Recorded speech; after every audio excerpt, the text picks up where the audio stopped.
മലപ്പുറത്ത് 16-കാരൻ 14 വയസ്സുള്ള സ്കൂൾ വിദ്യാർത്ഥിനിയെ പീഡിപ്പിച്ച ശേഷം കൊല ചെയ്ത വാർത്ത കേട്ടിട്ട് ഞെട്ടൽ ഇതുവരെ മാറിയിട്ടില്ല.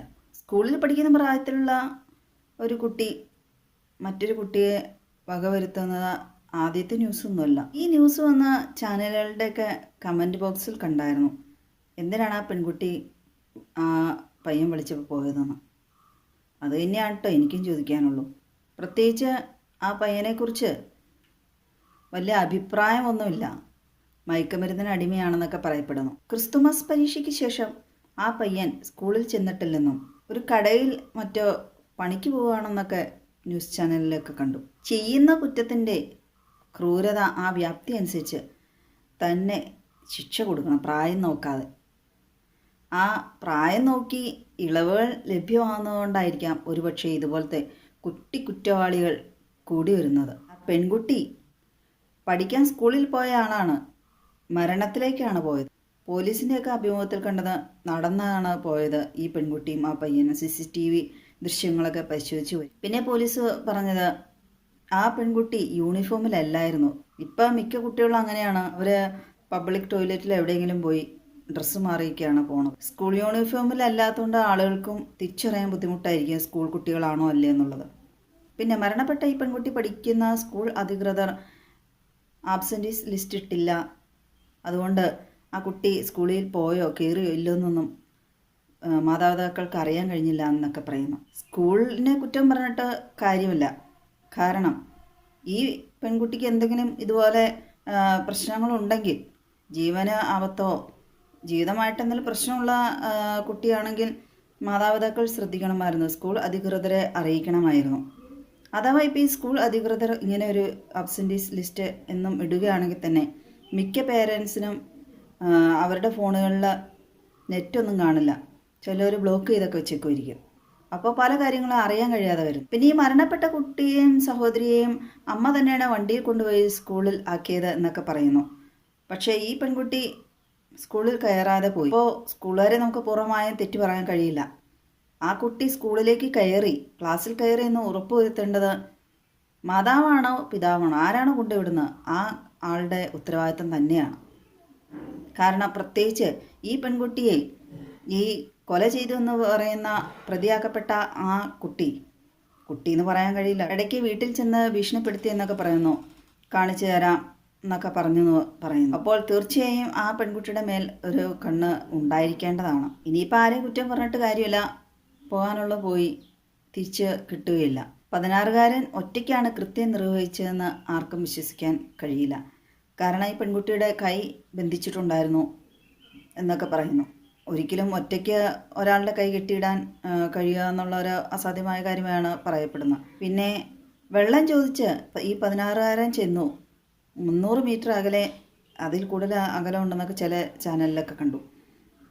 ആ വീട്ടിൽ ചെന്നപ്പോൾ പറഞ്ഞത് പന്നി കുറുകെ ചാടി, കയ്യിൽ രക്തം കണ്ടപ്പോൾ വീട്ടുകാർ ചോദിച്ചപ്പോൾ പറഞ്ഞതാണ് അങ്ങനെ വഴി തെറ്റി വന്നതാണ്, ഒരു കടയിൽ ജോലി ചെയ്യുകയാണെന്നൊക്കെയാണ്. അങ്ങനെ ആ വീട്ടുകാർക്ക് എന്തോ സംശയം തോന്നി, ആ കുട്ടിയുടെ പിതാവിനെ വിളിച്ചു. പിന്നെ കുറച്ച് കഴിഞ്ഞ് അവർ വീട്ടിലെത്തിയോന്ന് അന്വേഷിച്ച് വിളിക്കുകയൊക്കെ ചെയ്തു. പിന്നെ അവരാണ് പോലീസിനെ അറിയിച്ചതെന്നാണ് പറയുന്നത്. മരണപ്പെട്ട പെൺകുട്ടി തലേദിവസം സ്കൂളിൽ ചെന്നിട്ടില്ല എന്നാണ് സ്കൂൾ അധികൃതർ പറഞ്ഞത്. അമ്മ വീട്ടിലോ മറ്റോ പോയിരിക്കുമായിരുന്നു. ഈ മരണപ്പെട്ട ദിവസവും സ്കൂളിൽ ചെന്നിട്ടില്ല. കൂടുതൽ പ്രതികളുണ്ടെങ്കിൽ അവരെല്ലാം കൂടെ ഈ 16-കാരൻ്റെ തലയിലെല്ലാം ഇട്ടുവെന്നേ ഞാൻ പറയുന്നുള്ളൂ. കാരണം 18 വയസ്സിൽ താഴെ ആയതുകൊണ്ട് ആ 16-കാരൻ്റെ പേരും 16-കാരൻ എന്ന് തന്നെ. വേറെ വിവരങ്ങളൊന്നും പുറത്തുവിടാൻ കഴിയുകയുമില്ല. വലിയ ശിക്ഷയും ലഭിക്കില്ല, സർക്കാർ ചെലവിലെല്ലാം മുന്നോട്ട് പോവുകയും ചെയ്യും. ഇനി 18 വയസ്സാകുമ്പോൾ സ്വയം തൊഴിൽ കണ്ടെത്തിയ പോലെയാണല്ലോ. ഇപ്പോൾ ജയിലുകളിൽ ശമ്പളവും കൂട്ടി, എല്ലാം കൊണ്ട് സുഖം. ആ പെൺകുട്ടി മരണപ്പെട്ട ദിവസം അമ്മയെ വിളിച്ച് നുണ പറഞ്ഞു, വീടിനടുത്തെത്താറായി, ഇപ്പോൾ എന്ത് ചെയ്യാം. ആ മാതാപിതാക്കൾ എത്ര പ്രതീക്ഷിച്ചിരിക്കുന്നുണ്ടാവും. ഞാൻ ആലോചിക്കുകയാണ്, സ്കൂളിൽ പഠിക്കുന്ന പ്രായത്തിൽ എങ്ങനെ പഠിക്കാൻ ചെയ്യും, പല ടെൻഷനായിരിക്കും പഠനത്തെക്കുറിച്ചോർത്ത്. പക്ഷെ ഇപ്പോഴത്തെ കുട്ടികൾക്ക് ആ ടെൻഷനില്ല, കാരണം ഓൾ പ്രൊമോഷനാണല്ലോ, പഠിച്ചാലില്ലെങ്കിലും ജയിച്ചു പോകുന്നു. പിന്നെ വടി എന്ന് പറയുന്ന സാധനമില്ല, അധ്യാപകർക്ക് വടി തിരികെ നൽകൂ. ഒരു പക്ഷേ കുറച്ചൊക്കെ മാറ്റം വരുമായിരിക്കും. മരണപ്പെട്ട പെൺകുട്ടി സ്കൂളിൽ ചെന്നില്ല എന്നുള്ളത് സ്വാഭാവികമായും ആ പെൺകുട്ടിയുടെ സഹോദരിക്ക് അറിയാമായിരുന്നു. പിന്നെ എന്തുകൊണ്ടാണ് ഈ പെൺകുട്ടി ഇപ്പോൾ വരും എത്താറായി എന്നൊക്കെ പറഞ്ഞപ്പോൾ മാതാപിതാക്കൾ വിശ്വസിച്ചത് എന്നറിയില്ല. പോസ്റ്റ്മോർട്ടം ചെയ്തപ്പോഴാണ് പീഡിപ്പിച്ച് കഴുത്ത് ഞെരിച്ചാണ് കൊല ചെയ്യപ്പെട്ടിരിക്കുന്നതെന്ന് വ്യക്തമായത്. പീഡിപ്പിക്കപ്പെട്ടു എന്ന് പറയുമ്പോൾ സ്വാഭാവികമായും സ്രവങ്ങളോ പിന്നെ ഫോറൻസിക് പരിശോധനകളോ ഒന്നും നടന്നില്ലേ? DNA ടെസ്റ്റ് പോലെയുള്ളതൊക്കെ ഉണ്ടല്ലോ. ഇതെല്ലാം ചെയ്യുമ്പോൾ തീർച്ചയായും ഒന്നിൽ കൂടുതൽ പ്രതികളുണ്ടോ ഇല്ലയോ എന്നൊക്കെ അറിയാൻ കഴിയുമല്ലോ. അപ്പോൾ 16കാരൻ എന്ന് പറഞ്ഞ ആ പ്രതി ജുവനൈൽ ഹോമിലാണ്.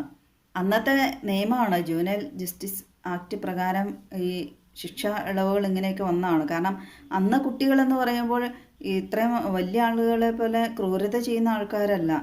അവർ അറിയാതെ തെറ്റുകളിൽ പെട്ടിട്ട് വന്ന് ഇതുപോലെ ജയിൽ ശിക്ഷ അനുഭവിക്കുന്ന ആളുകളായിരിക്കാം.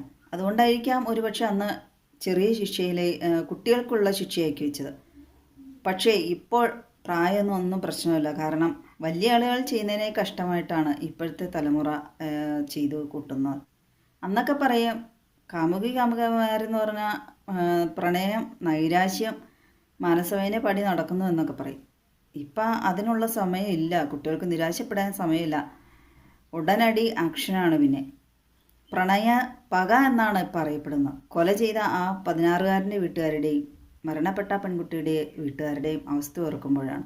കൊല ചെയ്യപ്പെട്ട പെൺകുട്ടിക്ക് മറ്റൊരാളുമായി അടുപ്പമുണ്ടായി എന്നുള്ള സംശയം വാക്കുതർക്കത്തിലായി. അങ്ങനെയാണ് ആ പെൺകുട്ടിയെ കൊല ചെയ്തതെന്നാണ് പ്രതി പറഞ്ഞിരിക്കുന്നത്. എന്ത് കാരണം പറഞ്ഞാലും കൊല തന്നെയാണ്. ഇത്ര ചെറിയ പ്രായത്തിൽ ഇത്രയും വലിയ ക്രിമിനൽ മൈൻഡോടുകൂടി ഇത്രയും വലിയ ക്രൈം ചെയ്ത ഒരാളെ കുട്ടി എന്ന നിലയിൽ പരിഗണിച്ച് വെറുതെ വിടുകയോ ശിക്ഷ ഇളവ് കൊടുക്കുകയൊക്കെ ചെയ്യുമ്പോൾ ഇത് ആ പ്രായത്തിലുള്ള പുതിയ തലമുറയ്ക്ക് ഒരു പ്രോത്സാഹനമാവുകയില്ലേ? 18 വയസ്സിൽ താഴെ ആയതുകൊണ്ടാണ് പ്രതിയുടെയും മരണപ്പെട്ട പെൺകുട്ടിയുടെയും ഫോട്ടോയോ വിവരങ്ങളൊന്നും ഇല്ലാത്തതെന്നാണ്. ആലുവയിൽ പീഡിപ്പിക്കപ്പെട്ട് കൊല ചെയ്യപ്പെട്ട ആ 6 വയസ്സുകാരിയുടെ ഫോട്ടോയെല്ലാം മാധ്യമങ്ങളിൽ പ്രസിദ്ധപ്പെടുത്തിയായിരുന്നു.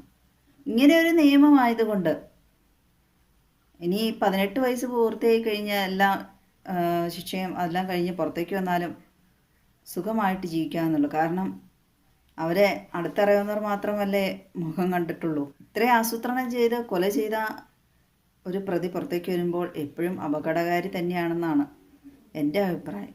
അതുകൊണ്ട് പ്രായത്തിൻ്റെ ഇളവുകളൊന്നും നൽകേണ്ട ആവശ്യമുണ്ടെന്ന് തോന്നുന്നില്ല. അബദ്ധം പറ്റിയതോ അല്ലെങ്കിൽ അപകട മരണമോ ഒന്നുമല്ലല്ലോ.